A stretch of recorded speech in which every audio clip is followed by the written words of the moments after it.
Hai guys, welcome back to my channel. Hari ini aku ikut kursus bahasa Turki A1 dari Yunus Emre Enstitüsü. Dan ini pertemuan pertama setelah masa orientasi kemarin. Kalau belum nonton videonya bisa cek di akun aku ya. Jadi aku bikin video ala-ala gitu, biar kalau aku mau belajar aku bisa putar ulang. Tapi videonya aku buka open public, jadi kalau kalian menonton juga bisa. Oh iya, video kali ini nggak sama kayak video sebelumnya karena nggak ada auto translate atau auto captionnya ya. Selamat menonton. Lalu pokoknya sapaan di bahasa Turki. Sebenarnya itu diambil dari serapan bahasa Arab, yakni marhaban. Gitu. Nah, kata ini itu bisa digunakan dalam ranah formal maupun informal. Terus kita tentang bahasa Turki. Dalam bahasa Turki itu ada 29 alfabet. Kalau di bahasa kita ada berapa alfabet? 26. Oke. Jadi ada beberapa alfabet yang di kita tidak ada, di Turki ada. Ada yang kebalikan yang di Turki ada, di kita tidak ada. Yang perempuan misalnya belakang gak kelihatan bisa dilihat ke depan ini, nggak masalah. Kalau tadi juga misalnya mau bisa dilihat ke depan, kualitas belakang. Karena memang penting dia tidak memiliki perbedaan jenis kelamin. Maksudnya gimana? Misalnya ketika kalian belajar bahasa Arab, di situ ada mudzakkar, ada muannas. Kalau bahasa Inggris ada hi, ada she, ada him, ada her. Ya seperti itu. Di bahasa Turki tidak ada seperti itu. Jadi satu bahasa, satu kata untuk semuanya. Mau putih, mau perempuan, mau laki-laki, mau tua muda. Universal berarti. Ya, universal. Nah, kenapa terjadi seperti ini? Kalau dulu waktu saya belajar dengan Buddha saya namanya Sudu Basu Buddha di Turki, beliau mengatakan bahwasanya anekdotnya pada saat dulu menciptakan kelas Turki dan non Turki. Katanya dari awal orang Turki berdiri di dunia ini, mereka itu berjalan beriringan antara laki dan perempuan. Maka dari itu tidak dipertentangkan oleh mereka bangsa yang perempuan itu apa, laki-laki apa enggak. Karena dia berjalan beriringan. Karena seperti itu. Terus bahasa Turki adalah bahasa yang penulisan dan cara membacanya sama. Jadi apa yang tertulis itu yang dibaca. Kalau bahasa Inggris tulisannya apa, bacanya Beda. Nah, di bahasa Turki enggak. Itu yang membuat kita mudah belajar bahasa Turki. Terus bahasa Turki adalah bahasa yang bertambah-tambah. Maksudnya gimana? Jadi bahasa di dunia ini, kalau saya dulu belajar di Turki itu dikelompokkan menjadi beberapa kelompok. Yang pertama, misalnya ini, kita Indonesia, apa arti Indonesia? Indonesia, negara kita di Indonesia. Nah, ketika orang Turki ingin membuatnya menjadi kalimat yang lain, misalnya mau ngomong orang Indonesia, itu mereka tinggal menghubungkan di bagian belakangnya. Hubungannya adalah le. Indonesia, le itu artinya orang Indonesia. Tapi penulisannya nggak ada seringnya ya, dia langsung digabungkan Indonesia le, orang Indonesia. Misalnya kita ngomong orang Indonesia nya banyak, jadi kayak bukan lagi belakangnya lar menjadi orang Indonesia yang banyak. Misalnya mau ngomong lagi orang Indonesia itu siapa? Kita. Nah, tekan lagi Indonesia dengan plus. Ini yang dimaksud bahasa yang beribu-ibu. Jadi bahasanya katanya satu, ibu kan belakangnya jadi berbeda. Inilah yang membuat bahasa Turki itu menjadi salah satu bahasa dengan kata yang paling panjang di dunia ini. Contoh misalnya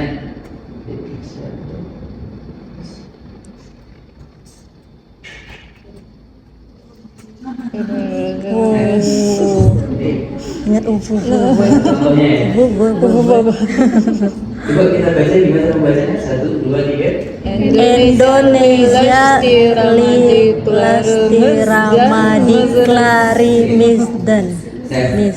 Kita agak susah membacanya. Kenapa? Karena memang bahasa kita itu bukan bahasa yang beribu-ibu.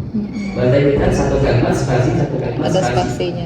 Secara logika, secara Enak udah dengar. teori, teman-teman itu ketika diberikan ini, kalian akan langsung melihat secara keseluruhan dan kalian akan mencoba untuk mempronunciasikannya secara langsung. Maka dari itu susah ngomong.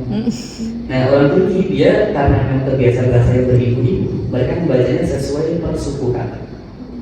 Jadi biar tidak cukup lihat persukuhannya. Indonesia, lepas terlama deklaremes dan sis Indonesia lepas terlama deklaremes dan jadi kita baca persukuhan. Jadi ketika ada kata yang panjang, bacanya jangan langsung keseluruhan, pasti tapi persuku. Karena diibukan tadi. Artinya apa? Artinya misalnya contoh kalian sudah di Turki, kalian menjadi mahasiswa Turki, sudah bertahun-tahun di Turki, dan kalian di sana sudah mengikuti kultur dan budaya Turki. Terus datang turis Indonesia bertemu dengan kalian.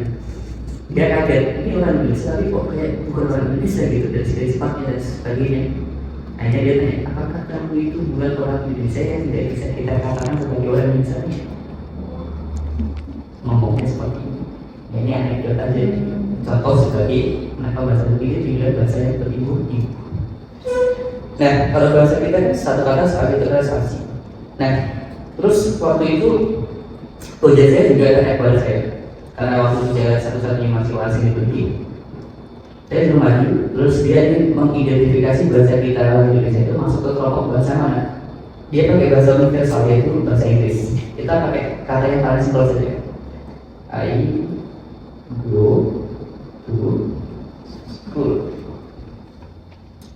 Coba kita artikan ayat ini. Saya go Pergi ke sekolah. ke grammarnya urut nggak? Urut. Ya? Urut. Maka dari itu orang Indonesia mudah mempelajari bahasa Turki.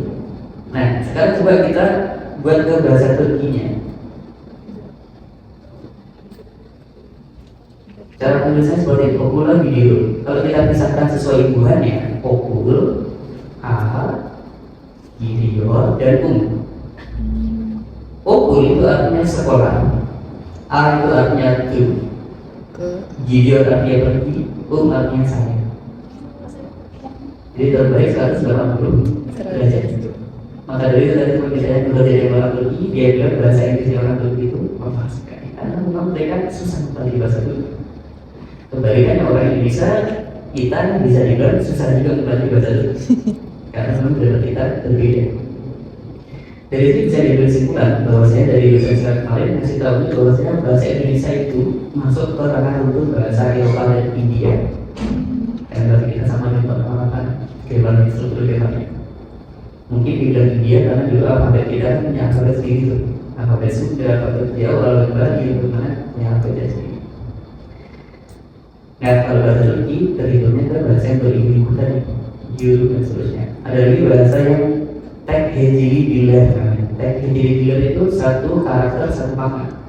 Kayak bahasanya orang-orang Cina, Eropa, Korea, Jepang. Jadi dia buat kata apa atau artinya ini.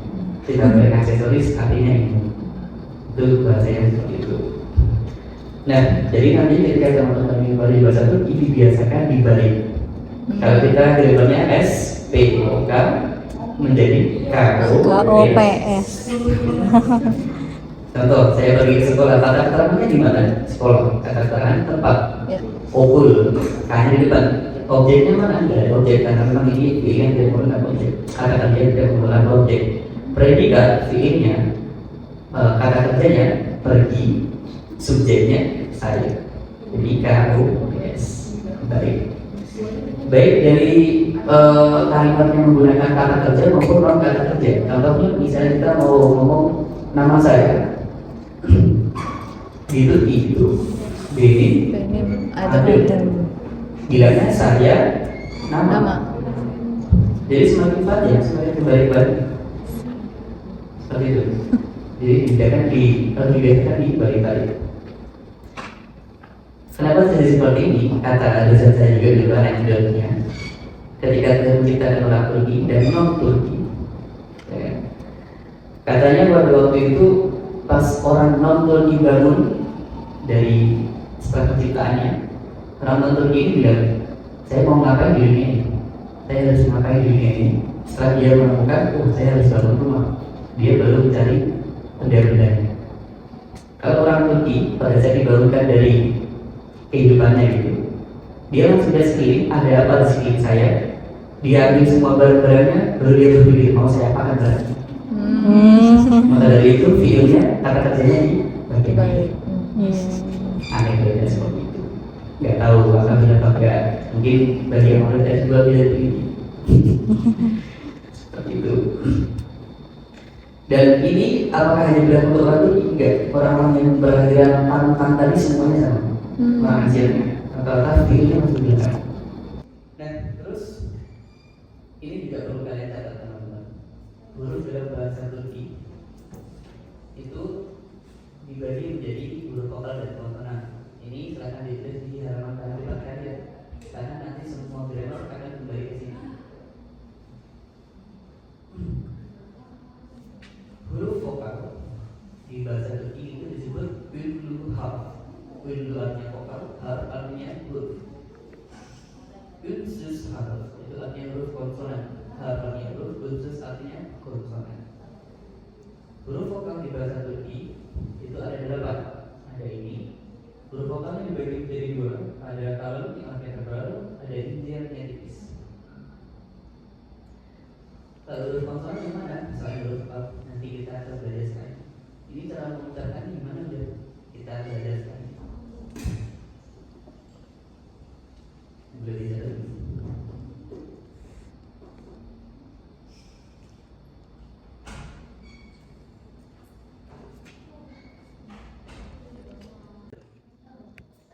Alfabet di bahasa Turki seperti yang tadi kita sudah kasih tahu ada 29.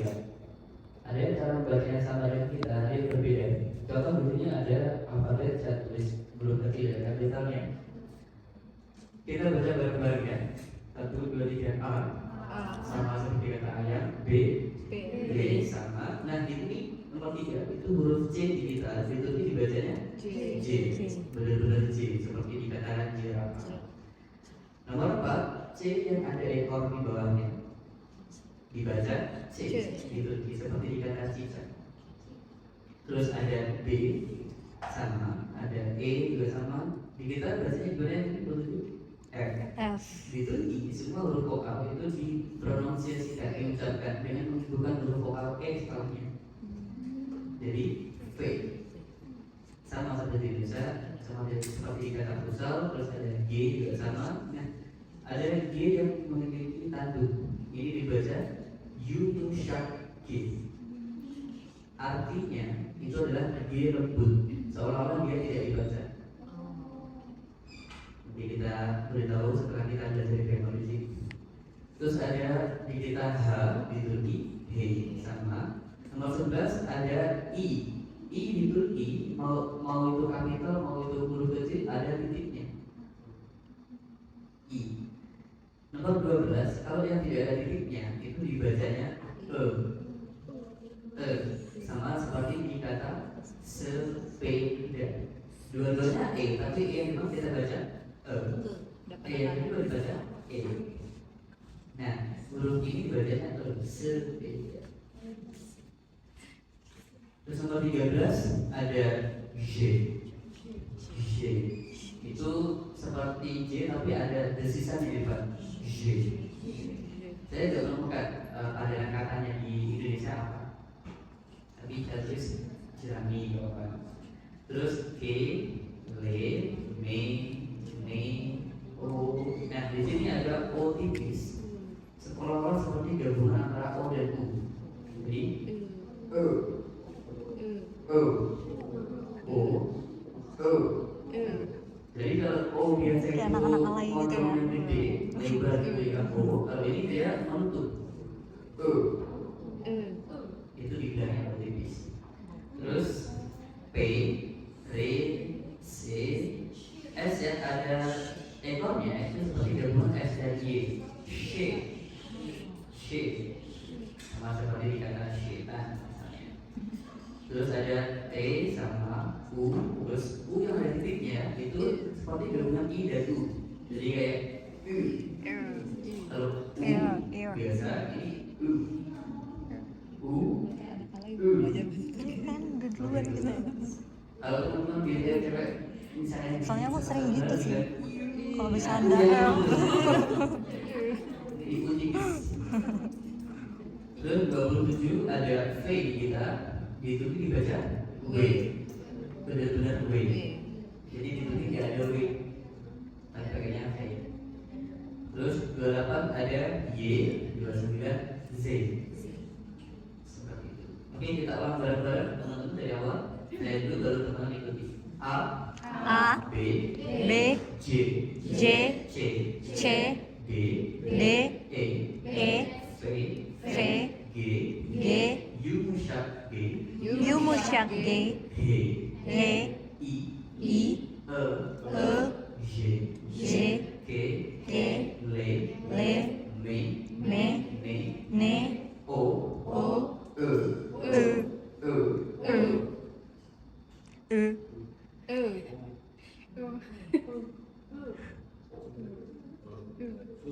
Belakangnya.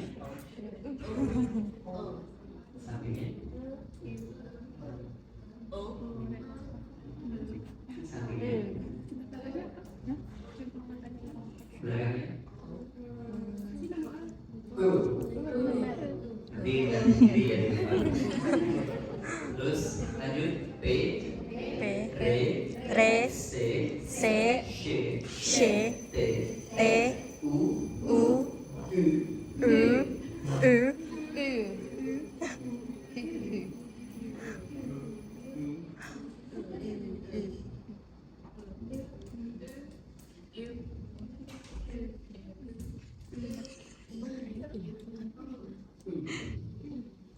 Oke, lanjut W, W, Y, Y, Z.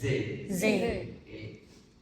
Itu kan dan kapan? Pertama dalam bahasa itu arashima sama itu bisa digunakan selamashima. Coba kita baca bersama. 1, 2, 3. Merhaba. Merhaba, Günaydın. günaydın, İyi günler. iyi günler, İyi akşamlar. iyi akşamlar, İyi geceler. iyi geceler. Görüşmek üzere. Görüşmek üzere. Hoşça kal. Hoşça kal. Güle güle.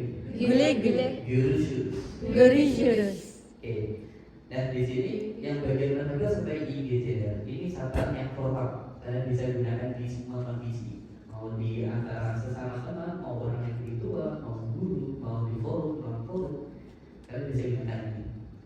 Cara menjawabnya gimana? Cara menjawabnya sesuai dengan apa yang diucapkan. Jadi bisa saya tanya, saya ngomong merhaba, kalian jawab merhaba.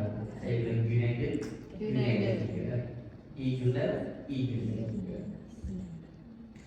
Nah, kalau yang di sebelah kanan, sapaan untuk selamat tinggal, yang pertama dari görüşmek üzere, artinya sampai jumpa, hoşça kal, selamat tinggal, güle-güle, bye-bye, görüşürüz, sampai bertemu kembali.